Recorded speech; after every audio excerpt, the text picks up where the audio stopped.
Hello guys, வணக்கம் and welcome back to சிறப்பு media 2.0. நான் உங்கள் உதய். இந்த வீடியோவில் நம்ம எதை பற்றி பார்க்க போகிறோம் அப்படின்னு பார்த்தீங்கன்னா, பிக் பாஸ் சீசன் 8ஓட 9வது வாரத்துக்கான 3வது நாளுக்கான காலை நேர ஓட்டிங் முடிவுகளை தான் இந்த வீடியோவில் முழுசாக பார்க்க போகிறோம். ஸோ இந்த வீடியோக்கு போகிறதுக்கு முன்னாடி நம்மளோட சேனலை சப்ஸ்கிரைப் பண்ணாதவங்க சப்ஸ்கிரைப் பண்ணி வச்சுக்கோங்க. பக்கத்தில் ஒரு பெல் ஐக்கான் இருக்கும், அதையும் ப்ரெஸ் பண்ணி ஹாலில் போட்டுக்கோங்க. அப்போ தான் நாங்கள் அப்டேட் பண்ணுற ஒவ்வொரு வருஷமும் உங்களுக்கு நோட்டிஃபிகேஷனாக வந்து சேரும். அதுதான் இந்த வீடியோக்கு குறைஞ்சபட்சம் ஒரு 1000 லைக்கான எதிர்பார்க்குறோம். ஸோ லைக்கை போடுங்க, வீடியோ பாருங்கள். வாங்க இன்று வீடியோக்கு வந்து போகலாம். ஏகப்பட்ட மாற்றங்கள் வந்து சொல்லப்போனால் மஞ்சரி அவர்கள் மேலே ஏறி வந்துட்டு இருக்காங்க. அப்படி இருந்தாலும் நம்பர் 1 பொசிஷனில் நம்முடைய முத்துக்குமரன் அவர்கள் தான் வந்து இருந்துட்டு இருக்காரு. அவர் வாங்கிய ஓட்டுகளோட எண்ணிக்கை அப்படின்னு சொல்லி பார்க்கும்போது 91,411 ஓட்டுகளாகும். பர்சன்டேஜ் வைஸ் அப்படின்னு சொல்லி பார்க்கும்போது 29.48% வந்து இருந்துட்டு இருக்காரு நம்முடைய முத்துக்குமரன் அவர்கள். ஸோ அடிச்சு தும்சம் பண்ணுறாரு. இவரை பற்றி நம்ம வந்து பெருசாக வந்து பேச வேண்டிய அவசியமே இல்லை. ஏன்னா game game game always game. எவன்லாம் எப்படிலாம் விளையாடுறான் அப்படின்னு சொல்லிட்டு ஒவ்வொன்றையும் பார்த்து பொறுமையாக வந்து ஸ்டெப் அவுட் பண்ணி மூவ் பண்ணிட்டு இருக்காரு. ஸோ அதனால் வந்து பார்த்திங்கன்னா பெரிய ஒரு ஆட்ஸ்அப் வந்து முத்துக்குமரனுக்கு வந்து கொடுத்தே ஆகணும். அதுக்கு அடுத்த பொசிஷனில் யார் இருக்காங்க அப்படின்னு பார்த்தீங்கன்னா, சௌந்தர்யா அவர்கள் வந்து இருந்துட்டு இருக்காங்க. அவங்க வாங்கிய ஓட்டுகளோட எண்ணிக்கை அப்படின்னு சொல்லி பார்க்கும்போது 48,895 ஓட்டுகளாகும்.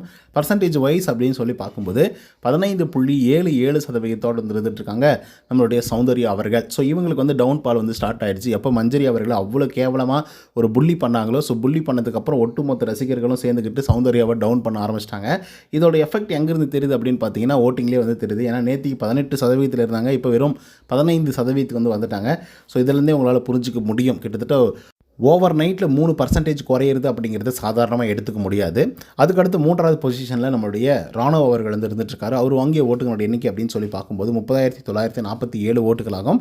பர்சன்டேஜ் வைஸ் அப்படின்னு சொல்லி பார்க்கும்போது 9.98% வந்து இருந்துட்டுருக்காரு நம்மளுடைய ராணுவ அவர்கள். ஸோ இவரும் அடித்து தும்சம் பண்ணிட்டுருக்காரு. எப்படி மஞ்சரிக்கு ஒரு புள்ளி நடந்துட்டுருக்கோ அதே மாதிரி தான் ராணுவ அவர்களையும் எப்போ பார்த்தாலும் எல்லாரும் ஒதுக்கிட்டே வந்து இருந்துகிட்ருக்காங்க. ஸோ அது வந்து ஏற்றுக்கும்படியாக வந்து இல்லை. அதனால் ரசிகர்கள் வேறு லெவலில் வந்து சப்போர்ட் கொடுத்துட்ருக்காங்க. அதுக்கடுத்த 4th பொசிஷனில் ஜாக்லின் அவங்க வாங்கிய ஓட்டுகளோட எண்ணிக்கை அப்படின்னு சொல்லி பார்க்கும்போது 29,353 ஓட்டுகளாகும். பர்சன்டேஜ் வைஸ் அப்படின்னு சொல்லி பார்க்கும்போது 9.47% வந்து இருந்துகிட்ருக்காரு நம்மளுடைய ஜாக்லின் அவர்கள். ஸோ ஜாக்லின் அவர்களுடைய ட்ராக் வந்து மாறி ரொம்ப நாட்கள் ஆகிடுச்சோ அப்படிங்கிற மாதிரி வந்து தோணுது. ஏன் அப்படி சொல்கிறேன் அப்படின்னு பார்த்தீங்கன்னா, இப்போ அவங்க இண்டிவிஜுவலாகலாம் கேமே ப்ளே பண்ணுறதில்ல. கேங்கை வச்சுக்கிட்டு ஒரு கேம் ப்ளே பண்ணுறாங்க. அது பார்க்கவே சகிக்கலை அப்படின்னு தான் வந்து சொல்லி ஆகணும். சில பேர் வந்து என்ஜாய் பண்ணுறாங்க, கோவா கேங், வைப் கேங் அப்படின்லாம் வந்து சொல்லிட்டு தெரியுறாங்க. பட் இருந்தாலும் அது ஓட்டிங்ஸ்க்கு வந்து பார்த்திங்கன்னா பெருசாக ஹெல்ப் ஆகலை. அதுக்கடுத்த 5th பொசிஷனில் மஞ்சரி அவங்க வாங்கிய ஓட்டுகளோட எண்ணிக்கை 18,957 ஓட்டுகளாகும். பர்சன்டேஜ் வைஸ் அப்படின்னு சொல்லி பார்க்கும்போது 6.11% இருந்துட்டுருக்காங்க நம்மளுடைய மஞ்சரி அக்கா அவர்கள். ஸோ இவங்களை பொறுத்த வரலையும் அடித்து தும்சம் பண்ணிட்டு இருக்காங்க அப்படிங்கிறதுல மாற்று கருத்தே இல்லை. ஏன் அப்படி சொல்கிறேன்னா, இந்த வாரத்தோட தொடக்கத்தில் கிட்டத்தட்ட 10வது பொசிஷனில் வந்து ஆரம்பித்தாங்க. ஒரே ஒரு நாள் தான் டக்குன்னு அப்படியே மேலே ஏறி இப்போ 5th பொசிஷனுக்கு வந்து வந்திருக்காங்க. சொல்லப்போனால் ஜாக்லினே டாமினேட் பண்ணுறதுக்கான வாய்ப்புகளும் அதிகமாக வந்து இருந்துகிட்ருக்கு. அதை நம்ம பொறுத்து தான் பார்க்கணும். அதுக்கடுத்து 6வது பொசிஷனில் சத்யா அவங்க வாங்கிய ஓட்டுகளோட எண்ணிக்கை அப்படின்னு சொல்லி பார்க்கும்போது 16,039 ஓட்டுகளாகும். பர்சன்டேஜ் வைஸ் அப்படின்னு சொல்லி பார்க்கும்போது 5.17% வந்து இருந்துகிட்ருக்காரு நம்மளுடைய சத்யா அவர்கள். ஸோ இவருக்கு வந்து பார்த்திங்கன்னா ஆவரேஜாக ஒரு 6% வாக்குகள் அப்படிங்கிறது வந்து வந்துக்கிட்டே இருக்குது எவ்ரி வீக்ஸு. ஸோ அதனால் வந்து பார்த்திங்கன்னா ஒவ்வொரு வாரமும் இவர் தப்பிச்சு வந்து போயிட்டே இருக்கிறாரு. ஸோ எப்போ வந்து இவருக்கெல்லாம் பூசை போட போகிறாங்க அப்படிங்கிறத நம்ம பொறுத்திருந்து தான் பார்க்கணும். ஏன்னா அன்வான்டாக நிறைய பேர் வந்து எவிக்ட் பண்ணி வெளியே அனுப்புகிறாங்க. இந்த மனுஷன்லாம் வந்து வெளியே அனுப்பிச்சா கூட நல்லா தான் இருக்கும். அதுக்கடுத்து 7th பொசிஷனில் ரயான் அவர் வாங்கிய ஓட்டுகளோட எண்ணிக்கை அப்படின்னு சொல்லி பார்க்கும்போது 14,820 ஓட்டுகளாகும். பர்சன்டேஜ் வைஸ் அப்படின்னு சொல்லி பார்க்கும்போது 4.78% வந்து இருந்துகிட்ருக்காரு நம்மளுடைய ரயான் அவர்கள். ஸோ ரயான் அவர்கள் ஒரு நல்ல பிளேயர், அதில் எந்த விதமான மாற்று கருத்துமே இல்லை. ஆனால் எங்கே பிரச்சனை அப்படின்னு பார்த்தீங்கன்னா, இவங்க வந்து கேங்கெல்லாம் அமைச்சிட்டு ஒரு விஷயத்தெல்லாம் பண்ணுறாங்கல்ல, அந்த ஒரு விஷயத்தினால ரயான் அவர்களுக்கு பெருசாக வந்து ஓட்டுக்கள் விழுறதில்லையோ அப்படிங்கிற மாதிரி வந்து தோணுது. ஏன்னா இண்டிவிஜுவலாக கேம் ப்ளே பண்ணாவே அவர் சூப்பராக வந்து ப்ளே பண்ணுவார். அதுக்கான எக்ஸாம்பிள் நான் வந்து சொல்கிறேன் லேட்டராக. அதுக்கடுத்து 8வது பொசிஷனில் பவித்ரா அவங்க வாங்கிய ஓட்டுகளோட எண்ணிக்கை அப்படின்னு சொல்லி பார்க்கும்போது 14,441 ஓட்டுகளாகும். பர்சன்டேஜ் வைஸ் அப்படின்னு சொல்லி பார்க்கும்போது 4.66% வந்து இருந்துகிட்ருக்காங்க பவித்ரா ஜனனி அவர்கள். ஸோ பவித்ராவும் செம விஷம் தான், அதில் எந்த விதமான மாற்று கருத்துமே இல்லை. ஏன்னா ஒவ்வொரு அடியும் பார்த்து வந்து வச்சிட்ருக்காங்க. பட் இருந்தாலும் அது பெருசாக வந்து மக்கள்கிட்ட வந்து தெரியவே இல்லையோ அப்படிங்கிற மாதிரி வந்து தோணுது. ஏன் அப்படின்னா, அவங்க பண்ணுறது அவங்களுக்கே தெரியல அப்படின்னு வந்து சொல்கிறாங்க. அப்படி இருக்கும்போது ஆடியன்ஸ் எப்படி வந்து புரிஞ்சுப்பாங்க அப்படிங்கிறது தான். அதுக்கடுத்தா 9வது பொசிஷனில் ரஞ்சித் அவர் வாங்கிய ஓட்டுகளோட எண்ணிக்கை அப்படின்னு சொல்லி பார்க்கும்போது 14,321 ஓட்டுகளாகவும் பர்சன்டேஜ் வைஸ் அப்படின்னு சொல்லி பார்க்கும்போது 4.62% வந்துருந்துட்டு இருக்காரு நம்மளுடைய ரஞ்சித் அவர்கள். ஸோ இதுக்கு முன்னாடி காலங்களில் ரஞ்சித் அவர்கள் ஒன்றுமே பேசுறதில்ல ஒன்றுமே பண்ணுறதில்ல அப்படின்னு சொல்லி நம்மளே வந்து சொல்லிட்டு இருந்தோம். ஆனால் நேத்திக்கு பண்ணார் பாருங்கள் ஒரு பர்ஃபார்மன்ஸு, அது வேறு லெவல் பர்ஃபார்மன்ஸு, பயங்கர ரசிக்கும்படியாக இருந்துச்சு. எல்லோரும் உளுந்து சிரிக்கிற லெவலுக்கு வந்து பண்ணியிருந்தாப்புல நம்மளுடைய ரஞ்சித் அவர்கள். ஸோ இதே மாதிரி பண்ணால் கூட போதும், என்டர்டெயின்மெண்ட்டாக கூட வந்து இந்த ஷோவை கொண்டு போனார் அப்படின்னா அவருக்கான சப்போர்ட் அப்படிங்கிறது வந்து கிடைக்கும். அதுக்கடுத்த 10வது பொசிஷனில் தர்ஷிகா அவங்க வாங்கிய ஓட்டுகளோட எண்ணிக்கை 11,599 ஓட்டுகளாகும். பர்சன்டேஜ் வைஸ் அப்படின்னு சொல்லி பார்க்கும்போது 3.74% வந்துருந்துட்டுருக்காங்க நம்மளுடைய தர்ஷிகா அவர்கள். ஸோ தர்ஷிகாவோட கேம் பிளேவை பொறுத்த வரலையே அந்த பொண்ணுக்கு சொல்லி நிறுத்த சொல்லுங்களேன்டா, நிறுத்த சொல்லுங்கடா அந்த கம்யூனிட்டி அப்படிங்கிற மாதிரி வந்து இவங்க காதல் கண்டென்ட்லாம் திகட்டுது. ஏன்னா ஆல்ரெடி தெரியும் இது வந்து ஒரு கண்டென்ட் அப்படின்னு சொல்லிட்டு. ஸோ அதனால் யாருமே அதை வந்து ரசிக்கவே மாட்டேங்கிறாங்க அப்படின்னு தான் வந்து சொல்லி ஆகணும். ஸோ அப்படி ரசிக்கும்படியாக இருந்தாவது அட்லீஸ்ட் வந்து தர்ஷிகாவுக்கு வந்து ஓட்டிங்ஸ் அப்படிங்கிறது வந்து ஏறும் விஜய் விஷால் மூலிமா. இப்போ என்ன பிரச்சனைனா விஜய் விஷாலுக்கே ஓட்டிங்ஸ் வர்றதில்ல. அதுக்கடுத்து 11வது பொசிஷனில் சாச்சனா அவங்க வாங்கிய ஓட்டுகளோட எண்ணிக்கை அப்படின்னு சொல்லி பார்க்கும்போது 10,192 ஓட்டுகளாகும். பர்சன்டேஜ் வைஸ் அப்படின்னு சொல்லி பார்க்கும்போது 3.29% வந்துருந்துட்டு இருக்காருங்க நம்மளுடைய சாச்சனா அவர்கள். ஸோ சாச்சனா அவர்கள் ஒரு டபுள் கேம் ப்ளே பண்ணுறாங்களோ அப்படிங்கிற மாதிரி வந்து தோணுது. ஏன்னா விஜய் விஷால் கேங் கிட்ட போனாங்க, அங்கே போய் முத்துக்குமரனை பற்றி வந்து பேசுகிறாங்க. அதே மாதிரி முத்துக்குமரன் கிட்ட வந்ததுக்கப்புறம் அட்வைஸ் கேட்குறான் அப்படிங்கிற பேரில் வந்து எல்லாத்தையும் பண்ணுறாங்க. ஆனால் சாச்சனா என்ன பண்ணுறாங்கன்னா கடைசியாக எண்ட் ஆஃப் தி டே நம்ம முத்துக்குமரனை குத்துன்னு குத்துறாங்க பேக் சைடில். அதுதான் வந்து சொல்லி ஆகணும். அதுக்கடுத்த 12வது பொசிஷனில் ஆனந்தி அவர்கள் வந்துருக்காங்க. அவங்க வாங்கிய ஓட்டுகளோட எண்ணிக்கை அப்படின்னு சொல்லி பார்க்கும்போது 9,127 ஓட்டுகளாகும். பர்சன்டேஜ் வைஸ் அப்படின்னு சொல்லி பார்க்கும்போது 2.93% இருந்துட்டுருக்காங்க நம்மளுடைய ஆர்ஜே ஆனந்தி அவர்கள். ஸோ ஆனந்தி அவர்களை பொறுத்தவரையில் ஒரு நல்ல பிளேயர் தான், அதில் எந்த விதமான மாற்று கருத்துமே இல்லை.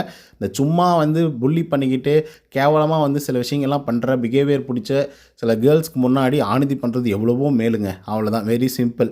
ஆனாலும் அவங்க வந்து நல்ல பிளேயர் தான். பட் இருந்தாலும் ஓட்டிங்ஸ் அப்படிங்கிறது வந்து கம்மியாக தான் வந்து வந்துட்டுருக்கு. கடைசி பொசிஷன்லேயும் வந்து இருந்துகிட்ருக்காங்க. இதுக்கப்புறம் பார்ப்போம் யாரை வந்து காப்பாற்றுறாங்க, யாரை வந்து எவிட் பண்ணி வெளியே அனுப்புவாங்க அப்படின்னு சொல்லிட்டு. ஒரு வேளை ஆனந்திக்கிட்ட அவ்வளோதான் ஒன்றுமே இல்லை, கரேஜே இல்லை அப்படின்னா ஆனந்தியை வந்து எவிட் பண்ணி வெளியே அனுப்புவாங்க. அப்படி இல்லைன்னா கொஞ்சம் உள்ளர போய் யாராவது தூக்கி வெளியே அனுப்புறதுக்கான வாய்ப்புகள் வந்து இருந்துகிட்ருக்கு. அதையும் நம்ம பொறுத்துட்டு தான் பார்க்கணும். இந்த கோவா கேங் பற்றி நான் சொல்லணும்னு சொன்னேன் இல்லையா, அதாவது ரயானுடைய கேம் வந்து எவ்வளோ தூரம் அஃபெக்ட் பண்ணுது அப்படின்னு சொல்லிட்டு இந்த ஒரு விஷயத்தை வந்து நேற்றுக்கு தர்ஷிகா அண்ட் அதுக்கப்புறம் சத்யா இவங்க 2 பேருமே கூட வந்து பேசியிருந்தாங்க. ரயான் அவர்கள் வந்து பேம்பர்டு பண்ணப்படுகிறாரு. அது மட்டும் இல்லாமல் ஜாக்லின் அண்டு சௌந்தர்யா, ஸோ இவங்க 2 பேர் வந்து அவங்கள வந்து ரொம்ப ஒளிச்சு வச்சு ஒரு செல்லுக்குள்ளே போட்டு அடைச்சி வச்சுருக்காங்க. அது சொல்லப்போனால் ஜெயிலில் போட்டு அடைச்சி வச்சுருக்கிற மாதிரி வச்சுருக்காங்க. எப்போ பார்த்தாலும் இதை பண்ணக்கூடாது, இதை செய்யணும், இதை செய்யக்கூடாது, அது பண்ணணும் அப்படின்னு சொல்லி அவங்கள வந்து பேம்பர் பண்ணிக்கிட்டே வந்து இருக்கிறதுனால ரயானுடைய கேம் பிளேவே பெருசாக வந்து வெளியே தெரிய மாட்டேங்குது. சொல்லப்போனால் அவன் ஒரு சூப்பர் பிளேயர் அப்படின்னு வந்து சொல்லியிருப்பாங்க.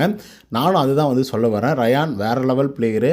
முத்துக்குமரனை பற்றின அனலைசிஸ் எல்லாம் வந்து சாதாரணமாக யாராலையும் சொல்ல முடியாது. பட் அவர் போட்டு எல்லா இடங்கள்லையும் வந்து பொதுவெளியில் வந்து உடைக்கிறாப்புல. நேற்றுக்கு நடந்த டாஸ்கில் கூட வந்து சொல்கிறார், முத்துக்குமரனுடைய நிலைப்பாடு என்னவா இருக்குது அப்படின்னா கேமை பொறுத்தவரையிலையும் நான் சொல்கிறது தான் எல்லாத்தையும் கரெக்ட், அதை தாண்டி ஒட்டுமொத்த பேரையும் அழிச்சிட்டு தான் நான் மேலே வருவேன் அப்படின்னா அதை கூட நாங்கள் செய்கிறதுக்கு தயாராக இருக்கும் அப்படின்னு சொல்லிட்டு ரயான் அவர்கள் முத்துக்குமரனை பற்றி சொல்கிறாரு. ஸோ இதுவே வந்து பார்த்திங்கன்னா கேமோட அனலைஸ் தான். ஒரு டாஃபாக இருக்கக்கூடிய கண்டஸ்டண்ட்டை அவர் என்ன பண்ணுறாரு அப்படிங்கிறத பக்காவாக பாயிண்ட் பை பாயிண்ட்டாக சொல்லும்போது அவரே அப்ரிஷியேட் பண்ணுறாரு. முத்துக்குமரனே அக்செப்ட் பண்ணிக்கிறார், தலையை ஆட்டி வந்து அக்செப்ட் பண்ணிக்கிறார். ஸோ அந்த மாதிரி ஒரு அனலைசிஸ் ஸ்கில் இருக்கக்கூடிய ரயான் அவர்களால் எப்படி இந்த கேமை வந்து விளையாட முடியாமல் போகும் அப்படிங்கிற ஒரு கேள்வி இருக்குது. ஸோ இப்போ வரைக்குமே அவர் வந்து இந்த 8வது பொசிஷன் 7வது பொசிஷன் அந்த மாதிரி வந்து இடத்துல வந்து இருந்துகிட்ருக்காரு. சொல்லப்போனால் அவருக்கு வந்து நல்ல ஒரு பொசிஷன் கூட வந்து கிடைக்கலாம். இப்போ லாஸ்ட் வீக்கெல்லாம் வந்து கம்பேரிட்டிவ்லி வந்து பார்க்கும்போது ரயான் அவர்கள் ஒரு நல்ல பொசிஷனோட நல்ல ஒரு ஓட்டிங்ஸ் வந்து வாங்கியிருந்தாப்புல. ரீசன் என்ன தெரியுமா? Very very simple. சௌந்தர்யா அதுக்கப்புறம் ஜாக்லின். சௌந்தர்யா அவர்கள் வந்து பார்த்திங்கன்னா நாமினேஷன்லேயே கிடையாது. ஸோ அதனால் வந்து அவங்களுடைய ஓட்டுக்கள்லாம் எங்கே கன்வெர்ட் ஆகுது அப்படின்னு பார்த்திங்கன்னா ரயான் அவர்களுக்கு வந்து போய் சேருது. ஜெப்ரியோட ஓட்டுக்களும் சௌந்தர்யாவோட ஓட்டுக்களும் நம்ம ரயான் அவர்களுக்கும் ஜாக்லின் அவர்களுக்கும் கன்வெர்ட் ஆச்சு அப்படின்னு தான் வந்து சொல்லி ஆகணும். ஏன்னா லாஸ்ட் வீக்கில் வந்து ஜாக்லின் 1,00,000க்கும் மேலான வாக்குகள் வந்து வாங்கியிருந்தாங்க அன்அஃபிஷியலாகவே. அவ்வளோ வாக்குகள் வந்து வாங்கியிருந்தாங்க. பட் இந்த வாரம் எங்கே போனாங்க பார்த்தீங்களா? 4th பொசிஷனில். ராணுவ கூட பீட் பண்ண முடியல. இப்போ ரயான் அவர்கள்லாம் எங்கே இருக்கிறாங்கன்னு பார்த்தீங்களா? ரொம்ப ஒஸ்ட்டான பிளேஸில் வந்து இருந்துகிட்ருக்காரு. சொல்லப்போனால் டேஞ்சர் ஜோனில் இருக்காரு கூட வந்து சொல்லப்படலாம். ஏன் அப்படின்னு பார்த்தீங்கன்னா எல்லாம் ஒரு 10,000லேருந்து 14,000க்குள்ளே தான் வந்து இருந்துகிட்ருக்காங்க. ஒன்றுமே இல்லை அப்படின்னா தூக்கி வெளியே போட்டுருவாங்க பிக் பாஸ் டீமை பொறுத்த வரலையும். ஸோ அந்த மாதிரி ஒரு பொசிஷன்ஸில் தான் 2 பேருமே இருக்காங்க. ஜாக்லினும் இருக்காங்க, அதுக்கப்புறம் வந்து நம்ம ரயான் அவர்களும் இருக்காங்க. இதுக்கு ரீசன் என்ன அப்படின்னு பார்த்தீங்கன்னா சௌந்தர்யாவுக்கே ஓட்டு வரலையே ஃபஸ்ட்டு. அவங்க பண்ணுற புள்ளியை பார்த்துட்டு நேற்றுலேருந்து அவங்களுக்கு வந்து ஓட்டிங்ஸ் அப்படிங்கிறது வந்து ரொம்ப குறைவாக வந்து விழுந்துட்டுருக்கு. 3% வாக்குகள் குறையிறது அப்படிங்கிறது சாதாரணமான விஷயமே கிடையாது. இப்போ நான் உங்களுக்கு எக்ஸாம்பிளாக சொல்லணும் அப்படின்னா முத்துக்குமரனுக்கு 30% மேலே வந்து இருந்தது நேற்றுக்கு. பட் இப்போ வந்து பார்த்திங்க அப்படின்னா 29.77 7 புள்ளிகள் வந்து பார்த்திங்கன்னா பர்சன்டேஜ் ஆஃப் ஓட்டிங்ஸ் அப்படிங்கிறது வந்து இருக்குது. ஸோ அவ்வளோ கொஞ்சம் ஸ்லைட்டாக கம்மியானால் கூட பிரச்சனை இல்லை ஒரு 12 மணி நேரம் இடைவெளியில். ஆனால் அவங்களுக்கு ஒவ்வொரு 6 மணி நேரம் 7 மணி நேரம் இடையிலே வந்து பார்த்திங்கன்னா 3% 4% அப்படிங்கிறது வந்து குறைஞ்சிட்டு வந்துகிட்டே இருக்குது. என்னை பொறுத்தவரையிலும் மேபி சௌந்தர்யா அவர்கள் இந்த வாரத்தோட எண்டப்பில் வந்து ஒரு 10% தான் இருப்பாங்களோ அப்படிங்கிற மாதிரி தோணுது. ராணவ் அவர்கள் சௌந்தர்யா அவர்களை பீட் பண்ணுறதுக்கு வாய்ப்புகள் இருக்குது. ஆனால் ஏதாவது ஒரு பெரிய பர்ஃபார்மன்ஸ் வந்து பண்ணணும்.